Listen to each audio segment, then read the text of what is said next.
Hi friends, இந்த வீடியோவில் நம்ம பார்க்க போகிறது டிஃபால்ட் எக்ஸ்போர்ட் என்ற என்ன, அதே மாதிரி நேம்டு எக்ஸ்போர்ட்னு சொல்கிறது என்னது.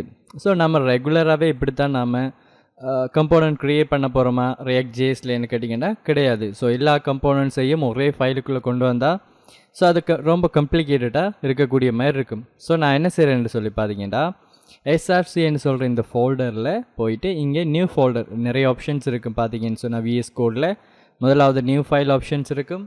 ஸோ அடுத்தது நியூ ஃபோல்டர் ஆப்ஷன்ஸ் இருக்கும். நான் அதை கொடுத்துட்டு கம்போனன்ட்ஸ்ன்னு சொல்லி க்ரியேட் பண்ணிக்கிறேன்.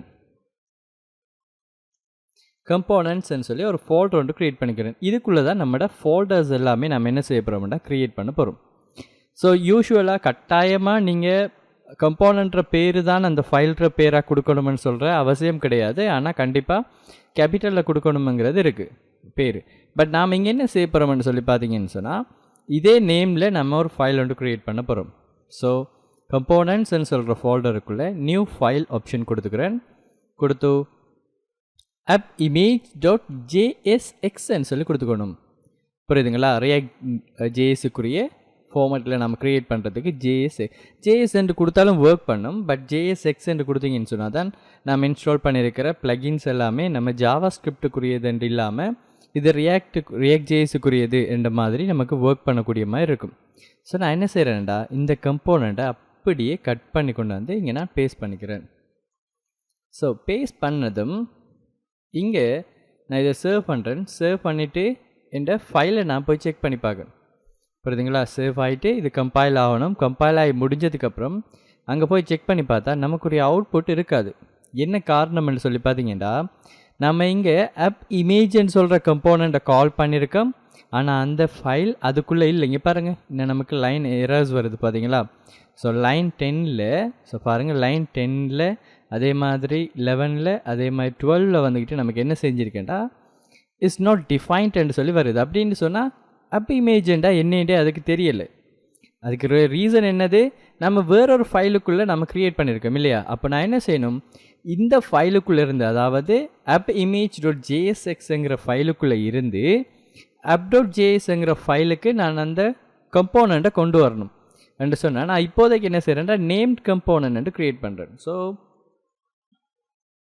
எக்ஸ்போர்ட்னு சொல்கிற ஒரு கீவேர்ட் மட்டும் கொடுத்துக்கிறேன். சரிங்களா? கொடுத்துட்டு நான் இங்கே வந்து கண்ட்ரோலோட ஸ்பேஸை ப்ரெஸ் பண்ணிங்கன்னு சொன்னால் உங்களுக்கு ஆட்டோமேட்டிக்காக காட்டும் இதுக்குள்ளே எங்கே எக்ஸ்போர்ட் பண்ணியிருக்கேன். அப்போ பாருங்கள், நேம்ட் எக்ஸ்போர்ட் வந்துட்டு அப்படி இல்லைன்னு சொன்னால் காட்டலைன்னா நீங்கள் ஏதாவது டைப் பண்ணிக்கோங்க. அதாவது இங்கே என்ன செய்யுது பாருங்கள், இம்போர்ட் பண்ணப்படுது. நம்ம இங்கேருந்து எக்ஸ்போர்ட் பண்ணுறோம். அந்த எக்ஸ்போர்ட் வந்துக்கிட்டு இங்கே நமக்கு இம்போர்ட் பண்ணப்படுது. சரிங்களா? இந்த இம்போர்ட்டில் எங்கேருந்து அது இம்போர்ட் பண்ணப்படுது, கம்போனன்ட்ஸ்ன்னு சொல்கிற ஃபோல்டருக்குள்ளே இருந்து ஆப் இமேஜ் என்று சொல்கிற ஃபைலில் இருந்து நமக்கு இந்த ஆப் இமேஜ்ன்னு சொல்கிற இந்த கம்போனன்ட் இம்போர்ட் பண்ணப்படுது.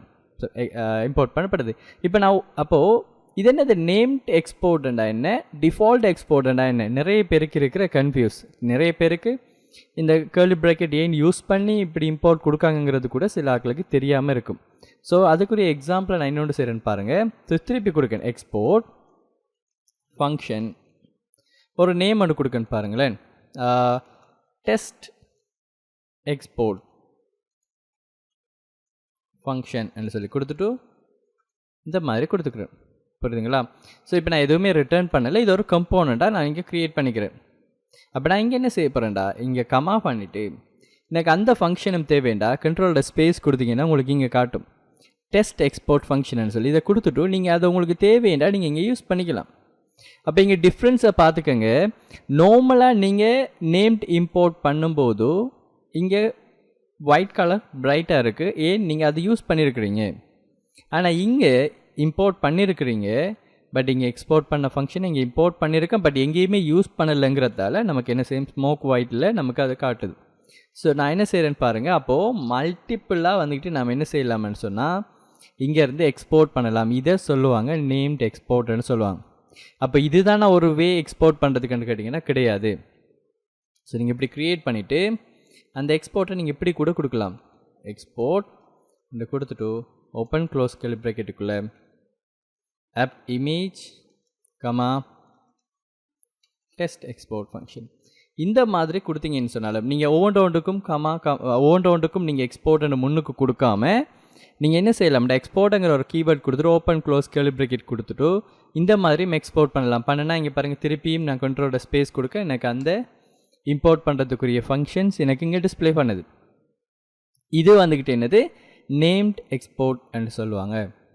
ஆனால் நம்ம நார்மலாக ஒரு கம்போனன்ட் க்ரியேட் பண்ணுறோம்னு சொன்னால் அந்த கம்போனண்ட்டை டிஃபால்ட் எக்ஸ்போர்ட் தான் நம்ம பண்ணி வச்சுக்குவோம். ஸோ மேஜரான கம்போனன்ட் என்று சொன்னால், இல்லை சின்ன கம்போனன்ட் என்று சொன்னால் நம்ம சின்ன சின்ன நிறைய கம்போனன்ட் க்ரியேட் பண்ண போகிறோம்னு சொன்னால் அந்த இடத்த நாம் நேம்டு எக்ஸ்போர்ட் பண்ணிக்கலாம். It's depend. நீங்கள் டெவலப்பராக நீங்கள் டிசைட் பண்ணுறது தான் இதில் நமக்கு வரப்போகுது. ஸோ நான் என்ன செய்கிறேன், இதை டிஃபால்ட் எக்ஸ்போர்ட் கொடுக்க. அப்போ நம்ம டிஃபால்ட் எக்ஸ்போர்ட்னு சொன்னால் இங்கே நம்ம கொடுக்கலாமா, எக்ஸ்போர்ட் டிஃபால்ட்னு சொல்லி எடுத்துக்கலாமா? எஸ், நீங்கள் கொடுக்கலாம். டிஃபால்ட் எக்ஸ்போர்ட் கொடுத்தா நீங்கள் இந்த மாதிரி கால் பண்ண இயலாது. ஸோ நான் என்ன பண்ணுறேன், இதை ரிமூவ் பண்ணி விடுறேன். இப்போ பாருங்கள், இந்த ஆப் இமேஜ்னு சொல்லி நாம் ஏற்கனவே கால் பண்ண அதுக்கு பின்னுக்கு கேஸரை கொண்டு வந்து வச்சுட்டு கண்ட்ரோலோட ஸ்பேஸை ப்ரெஸ் பண்ணுங்கள். இப்போ உங்களுக்கு கிளிக் பண்ணுறேன்னு பாருங்கள், இம்போர்ட் என்று சொல்லி வருது. அதுக்கப்புறம் உங்களோட ஃபங்க்ஷன்ற நேம், அதாவது உங்களோட கம்போனன்ற பேர் டிஸ்பிளே ஆகுது. இங்கே எந்த ஓப்பன் க்ளோஸ் கேர்லி பிராக்கெட்டும் இல்லை.